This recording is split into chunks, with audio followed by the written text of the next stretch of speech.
Hello and welcome to ScreenBlitz, the weekly film and TV show giving you all the top news, views, reviews, previews, features, opinions and more that you need to know. I'm your host Grant Burton. You can follow me on Twitter and Instagram at _Grant Burton, or you can go to twitch.tv to watch this live each and every week. If you're watching this on YouTube, I'd appreciate if you subscribe, gave me a thumbs up and left a comment down below. I'll get back to you as soon as I can. But it's time to get on with the show, and on today's show I am reviewing Wentworth Season 6, final score, and I've got something else. What is the other thing I'm reviewing? Iron Fist Season 2. But that's still to come, because we start each and every week with the news. First up today, Brad Miska from Bloody Disgusting says Jordan Peele is in talks to remake Candyman. It's unclear at this point if he's talking about directing it or just producing it. And yeah, Candyman, I've never seen it before.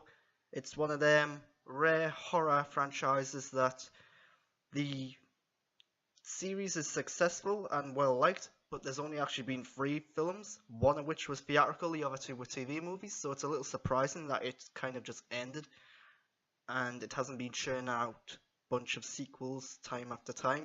So yeah, reboot it, whatever. I will say it'll be a mistake not to have Tony Todd in the role of Candyman. He is still around, he's a pretty good actor sometimes.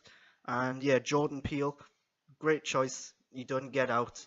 I don't know if he's going to be directing this though, because I think he's gearing up to do his next film. So yeah, I'm all for this, although I haven't seen any of the Candyman films, so I really don't know. But yeah, people like them. Next up, probably the big news story this week. Tatiana Siegel and Boris Kitt at The Hollywood Reporter say Henry Cavill is out as Superman amid DC Universe shakeup. Warner Bros. Has been trying to get Cavill to cameo in Shazam, but contract talks broke down between Warner and Cavill's reps, as well as scheduling conflicts. Warner is putting its full attention on a Supergirl movie moving forward. So, this is just rumoured right now, it hasn't been confirmed. Cavill did post something on Instagram poking fun of it maybe, but we don't really know what he was getting at there. He might have also been referencing the rumours that Michael B. Jordan was being lined up to replace him, which, yeah, I'm all for that, why not? And this could be something that's either the best move he can do or the worst move he can do. Because when you think about it, Henry Cavill has yet to do a good film where he's playing Superman. He's got Man of Steel, which is just alright, Batman v Superman, which is bad, and Justice League, which is somewhere between bad and alright. And yeah, he's just done Mission Impossible Fallout, and he's signed on to do the Witcher TV series, so things are looking good for him. Everything he seems to do outside of DC is somewhat decent, if not alright, or better. So yeah, I think this would be a great move for him, but time will tell. So, Warner is going to be recasting this role if he isn't doing it. That much is very obvious, because Superman is way too big a character to just pretend he's gone. But yeah, we'll have to wait and see if this actually happens, because like I said, it is just rumoured right now.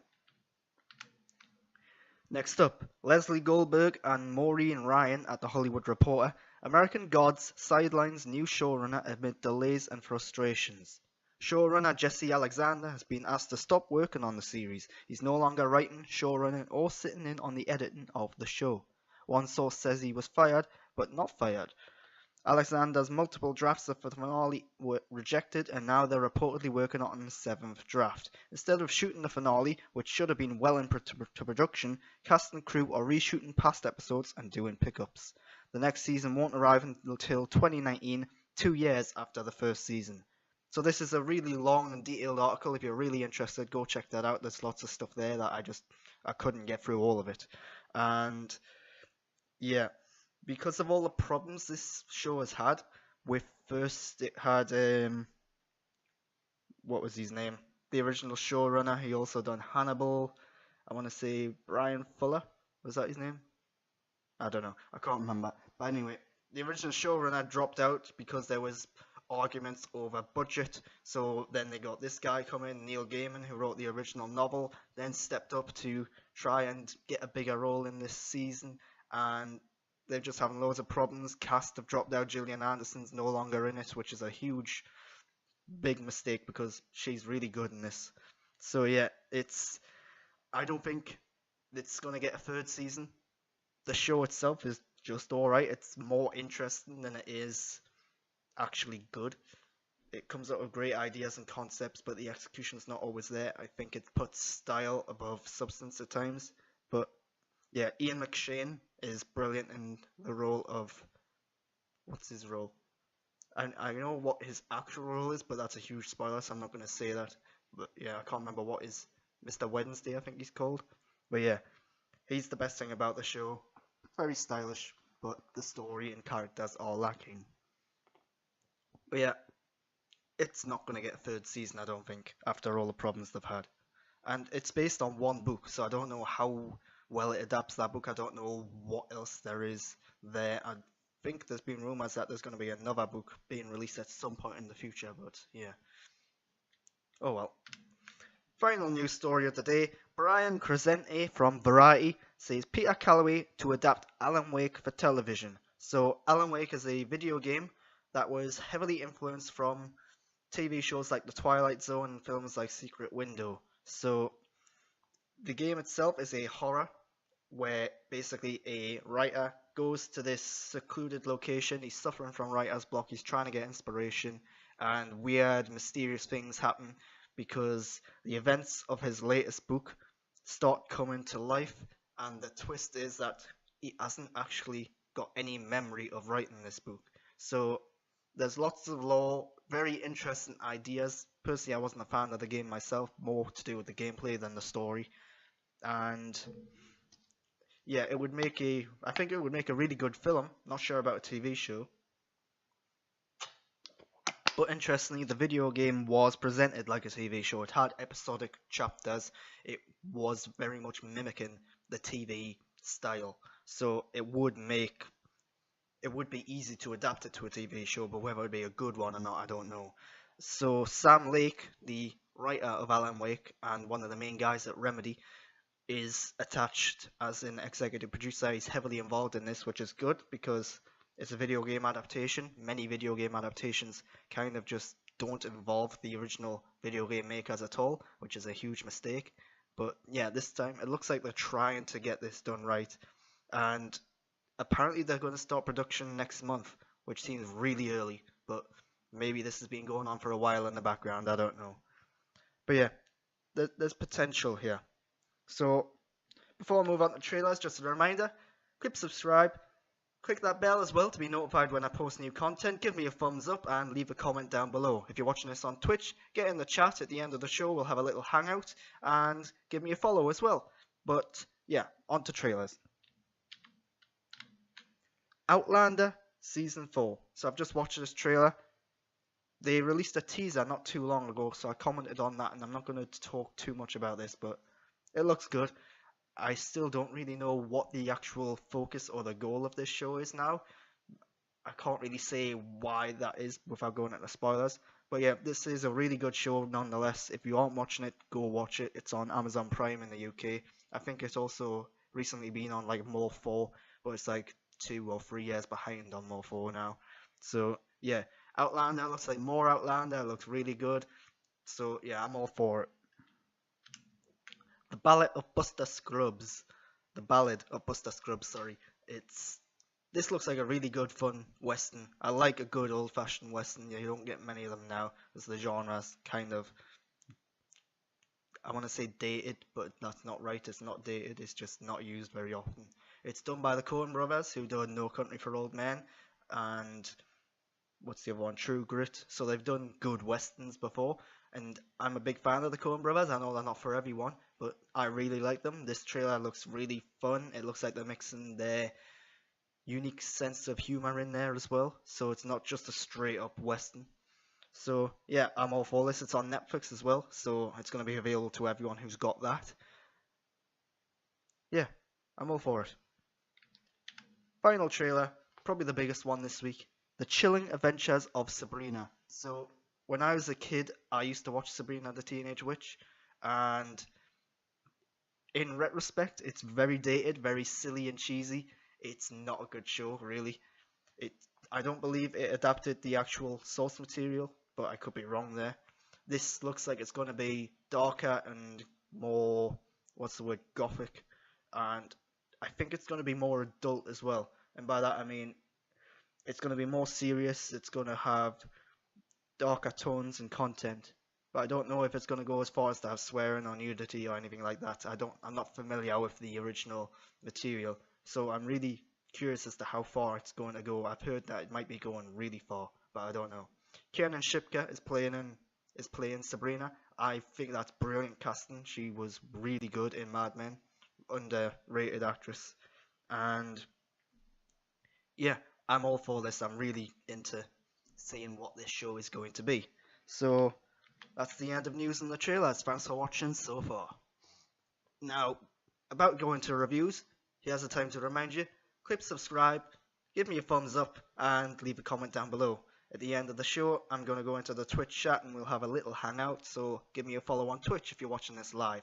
So, first review this week is Wentworth Season 6. So, I've got to be careful here because I don't want to go into spoilers, but this season feels like a bit of a reboot because several characters from the first 5 seasons are now kind of gone, if not departing the show. So there's one character in particular whose final episode was in the season 5 finale, and it was a great way to send off that character. The problem is, in my opinion, that character is one of the greatest villains on TV ever. She was brilliant as far as I'm concerned. And yeah, I might as well say who it is. It's Joan Ferguson. So a spoiler if you haven't seen the first 5 seasons. Absolutely brilliant. Great actress, great performance, great character. And her absence this season is notable. This season feels like it's missing a huge component because she's not in it. And that's the biggest problem with this show. And this show does address that.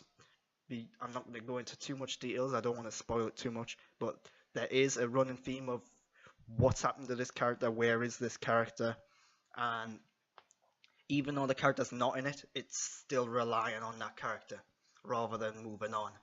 And yeah, there are new characters introduced this season to fill in the gaps left by old ones departing, and sadly these new characters aren't that interesting. There's 2 in particular who take up the lead roles, and neither of them are that good or interesting or likable. Towards the end, they become a bit better, particularly one in particular. I'm trying to see if she's in that picture. Yeah, she's in that picture wearing plain clothes. Let's see if I can. Oh, well, that doesn't work. I can't point. But yeah, she's alright. There's a twist with her character like halfway through. I'm not going to say what it is, but she's okay. And another thing this season struggles with is that the storylines are becoming a little hard to believe now. They're becoming a little out there. So I think it's time to start wrapping this show up. Maybe a 7th season will be the final one. I don't know what their current plan is.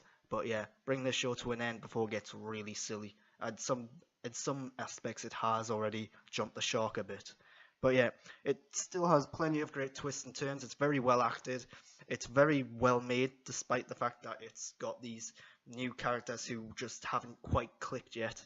And there's side stories in here which are good, and there are characters who have overstayed their welcome, characters who should be going. One character in particular who I was really disappointed with this season is Ali, and second from the far end.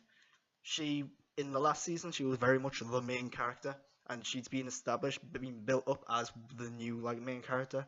But this season, she's hardly even there.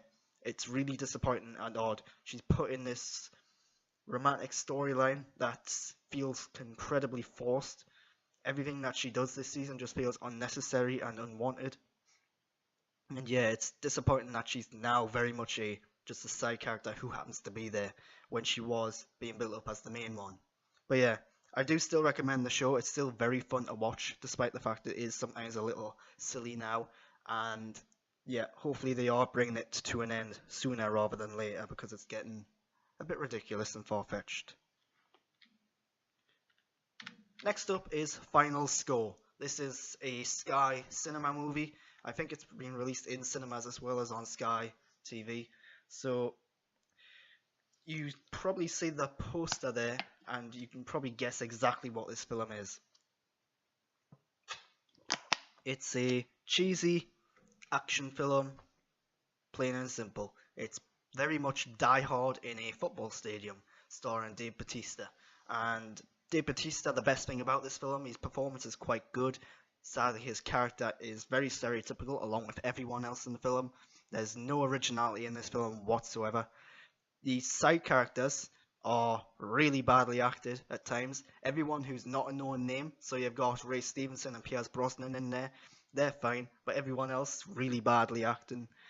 One character I think had to be dubbed. I'm not entirely sure if that's true or not, but he just sounds like he's putting on a weird voice at times.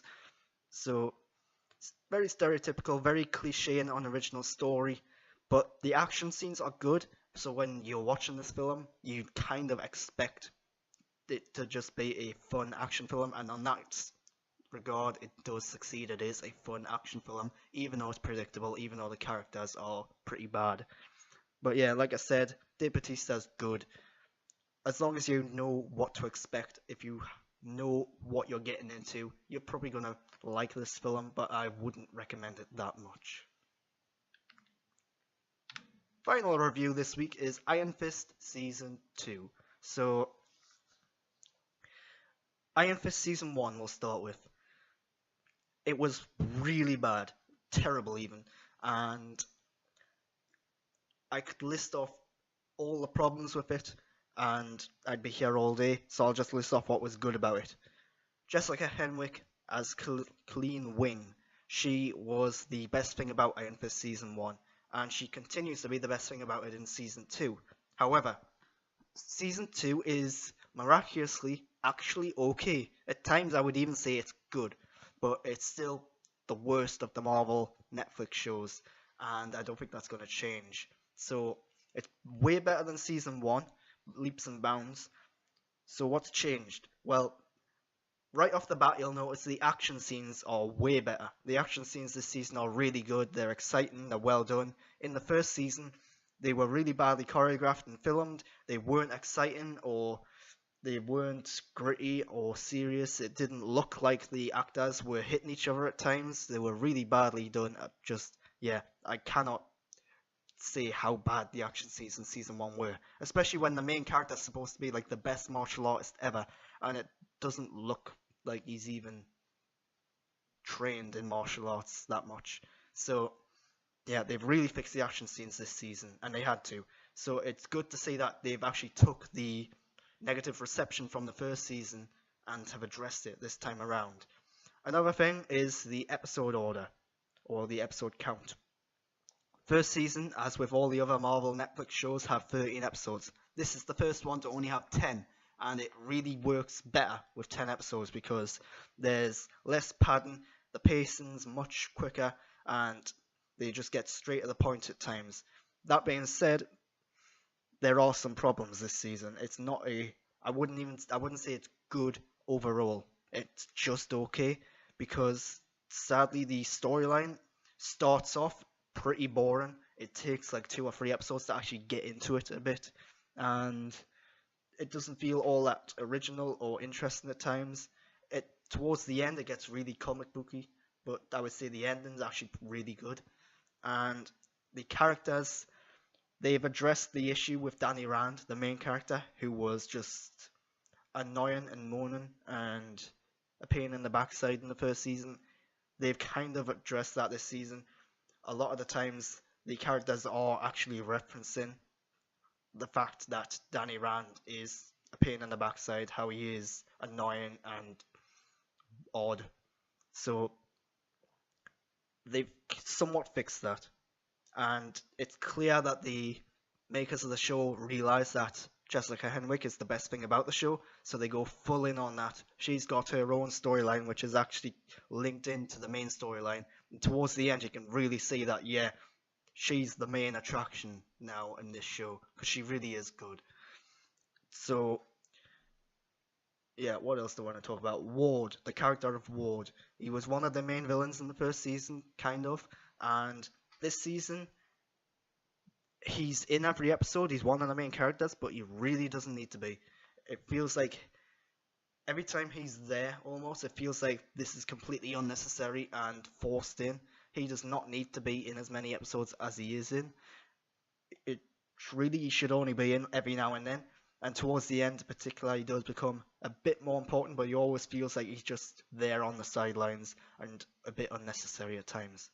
But yeah, Iron Fist Season 2, I would say if you really hated Season 1, but you're wanting to keep up with the Marvel Netflix shows and the MCU, give Iron Fist Season 2 a go, but try and watch at least the first 2 episodes.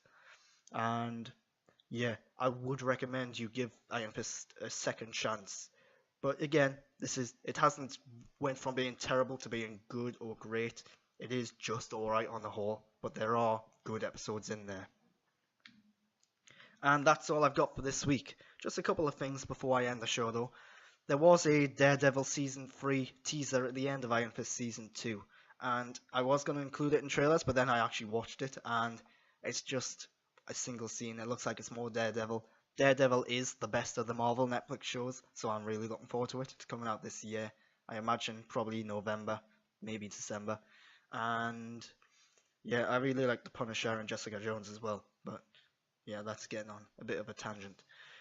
The other thing I want to talk about, something that broke last night, is that Neil Purvis and Robert Wade, I think they're called, are being hired to fix Bond 25.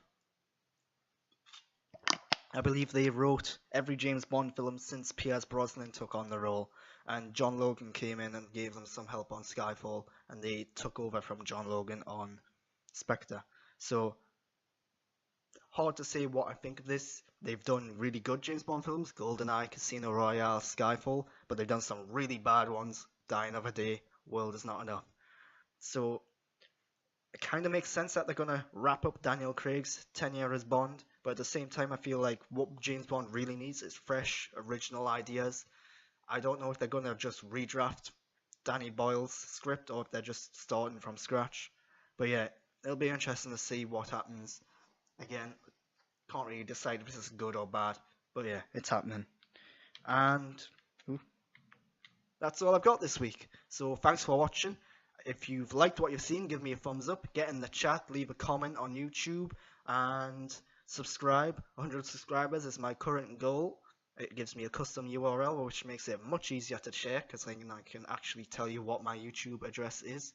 But stick around, I'm going to get into a post show with whoever's in the chat, and follow me on Twitter and Instagram at _Grant Burton, or go to forcedbygrant.wordpress.com for all of my written reviews. You can also go to the website powerdown, PWRdown.com, because I'm now a staff writer on that site. So yeah, that's for video games and entertainment and so on. I'm not sure if I'm allowed to pimp that out, but I have. So there you go.